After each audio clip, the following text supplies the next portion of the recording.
The worst backdoor in the history of open source software was narrowly avoided just days ago. Had this gone undetected, vast sections of the Linux ecosystem would have become vulnerable to being hacked and taken over by a bad actor that to this day remains totally unknown. The XZ backdoor is, believe me, one hell of a rabbit hole. So rather than going into detail on one specific thing, this video is more of an overview on the whole campaign beginning to end. We begin with this famous XKCD comic, that all modern digital infrastructure relies on a project some random person in Nebraska has been thanklessly maintaining since 2003. But in our case, the random person lives in Finland, he's been maintaining the project since 2009, and that project is called XCutils. It's software that handles the compression of XC and LZMA archives, file formats you've probably never heard of. Whilst zips are more common amongst us mere mortals, these file formats are more commonly used by developers thanks to their high compression ratios. But regardless of the fact you've probably never even heard of XZ, if you're running Linux or Mac, then your OS likely uses it in the background when unpacking archives. And you Windows users also rely on it, albeit indirectly, because a lot of the online services you use will themselves use XZ, hence why this comic is so true. If XZ somehow turns malicious, then the systems that rely on it might themselves become vulnerable. This is made a hell of a lot worse thanks to the small detail that, on many Linux distros, particularly those that are Debian based, their SSH server indirectly links to XZ.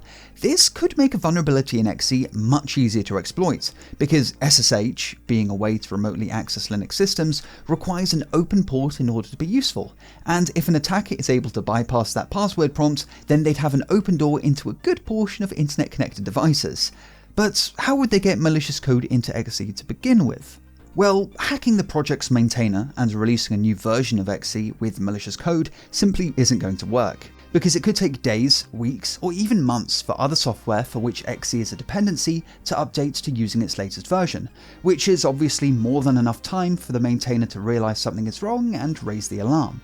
Instead, the bad guys hatched a plan to gain the trust of the maintainer of XZ in a bid to convince him to voluntarily hand over control of the project. This resulted in a years-long operation that was arguably just as sophisticated on the social engineering side of things as it was on the technical. It all began in January of 2021, when the bad actors spawned a GitHub user, Jia Tan. Hope I got that right. There's going to be a lot of names I'm going to absolutely butcher in this video. But they slowly built Tan's reputation by periodically contributing to various open source projects. This went on for 10 months before they eventually set their sights on XZ and launched the next stage of their campaign, gaining the trust of the maintainer of XZ itself, one Lassie Collin. Tan submitted a patch to him via the mailing list, but there's no malicious code in here. On the surface, it appears to be a well-meaning contribution, just as Tan had done before. However, this is where things took a bit of a turn. Someone called Jigar Kumar replied to Tan's patch, saying, "Your efforts are good, but based on the slow release schedule, it will unfortunately be years until the community actually gets this quality of life feature." This sassy response is clearly taking aim at XZ's maintainer, Lassie, accusing him of, well, being kinda lazy and not doing a very good job of maintaining XZ. But Tan responded, defending Lassie, saying the next alpha release should be coming this year, so I don't think it will be as long as you think until it is in a stable release. The contributors to this project are hobbyists, so we can't dedicate 40 plus hours a week for fast releases of high quality. Thank you for your understanding. Tan ends up looking like a pretty respectable guy here. However, this whole interaction is a complete setup. For one, Kumar doesn't have any history or reputation and seems to just be some sock puppet account, likely operated by the same person or group behind Tan.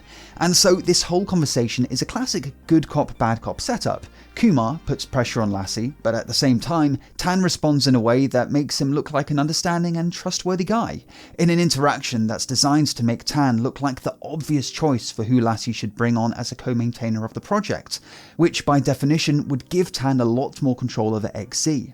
The critical messages from Kumar keep on coming, but when these go unanswered, another identity, Dennis N, spawns and joins in as another bad cop. Is XZ for Java still maintained? I asked a question here a week ago and still have not heard back. The maintainer, Lassie, replies, admitting that he's a bit backlogged and isn't actively working on new features. Kumar joins back in and dials up the pressure, saying, submitting patches here has no purpose these days. The current maintainer lost interest or doesn't care to maintain anymore. Lassie explains that he's been struggling with mental health issues, and at the end of the day, this is an unpaid hobby project, so it's not his main focus, even at the best of times. But as expected, Kumar doesn't care and keeps up the pressure. You ignore the many patches rotting away on this mailing list. Right now, you choke your repo. Then Dennis reappears and predictably just agrees with everything Kumar had to say. And you can't help but feel sorry for the guy. He's been maintaining his projects for 15 years unpaid, hits a rough patch, and then these guys swoop in to take advantage and profit. And unfortunately, the pressure worked, with Lassie conceding that, as I have hinted in earlier emails, Jiatan may have a bigger role in the project in the future. He has been helping a lot off list and is practically a co-maintainer already. Some change in maintainership is already in progress. This is exactly what the attacker wanted to hear, and over time, Tan became more involved in XZ, and in late 2022 was granted commit access, enabling Tan to independently make changes to the project's codebase. But Tan didn't immediately seize the opportunity and launch their attack. Instead, they simply sat on their access for the whole of 2023, and only made some small changes, preparing for the attack to come. Firstly, they replaced Lassie's email with their own on OSS Fuzz. OSS Fuzz is a Google-created project that scans open-source software for vulnerabilities. Changing the email shows that Tan's plans to take over the project were in full swing. And Tan also disabled ifunc function testing. Ifunc is a particular kind of function that Tan would go on to use in their exploit. By disabling it, the exploit would go undiscovered. In February 2024, after 3 years of building trust and reputation, Tan finally launched the attack. The first step was hiding malicious binary code within the tests folder of the project. Files in this folder are typically used to verify that XZ is working properly, but most users just won't end up using them, and so the contents of this folder aren't put under much scrutiny, making it a perfect place to hide malicious code. Tan made another little change, adding an extra malicious script to the tarball. Tarball in this context just refers to the archive which contains the final release. It's what you'll download and use if you actually want to install XZ on your machine. But crucially, this malicious file wasn't included in the source code, so anyone reviewing the project's code just wouldn't know this file even existed. But this isn't suspicious by itself. It is actually quite common for a release to include extra configuration files that you wouldn't find in the source code. And when this script is run, it unpacks the malicious binary code from the test folder, modifies the compilation process, and hey presto, you have a vulnerable version of XZ.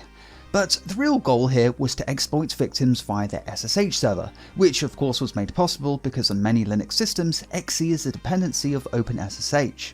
But the vulnerability went one step further. You actually had to be in possession of a certain private key to be able to run the exploit, which of course made the vulnerability only exploitable by the attacker who planted it. And if it was exploited, the attacker would be able to run arbitrary commands with root level privileges, giving them as much control over the machine as its owner. Version 5.6.0 of XZ was the release that contained this nasty surprise, and it was published on February 24th, 2024. In the days and weeks that followed, various Linux distros unwittingly started including it. However, for the most part, it was only added to the unstable releases of these distros. An unstable release is a version of the distro that contains the most up-to-date versions of software, but this comes with the downside that they tend to be more buggy, hence the name unstable. So most people don't actually end up using these releases for anything other than development. Instead, most people opt to use a stable release which is more tested. Had the vulnerability gone undiscovered, it might have eventually ended up in a stable release, and if that happened, the bad guys would have been able to take over any downstream user or company, and given our bad guys' incredible capacity for patience, they were certainly more than willing to wait around until that day came. However, this is where one Andres Freund, a Microsoft engineer, comes in and, well, saves the day. He explains that he was doing some micro-benchmarking, as in testing the performance of certain code he was working on. But he noticed SSHD processors were using a surprising amount of CPU.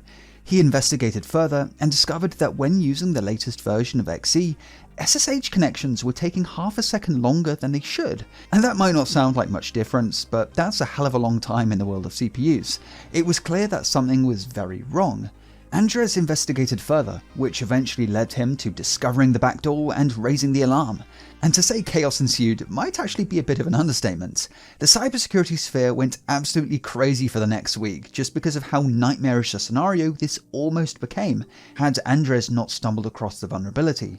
Distros that included the malicious code quickly rolled back to their previous versions before any damage could be done, and now every line of code ever written by Tan is being put under intense scrutiny. But the question of who Jia Tan really is remains. Cybercriminal? Nation-state actor? We just don't know. But security researchers are of course all over this, and theories are already popping up. But I'll leave that question for a future video when the dust has settled and things are a bit clearer, so make sure to hit the subscribe and bell icon so you don't miss that. And if you want to read more into the XE Backdoor, I'll leave some links for you in the description. Like I said earlier, this thing is one hell of a rabbit hole. Anyhow, thanks for watching and I'll see you in the next video. Have a good one.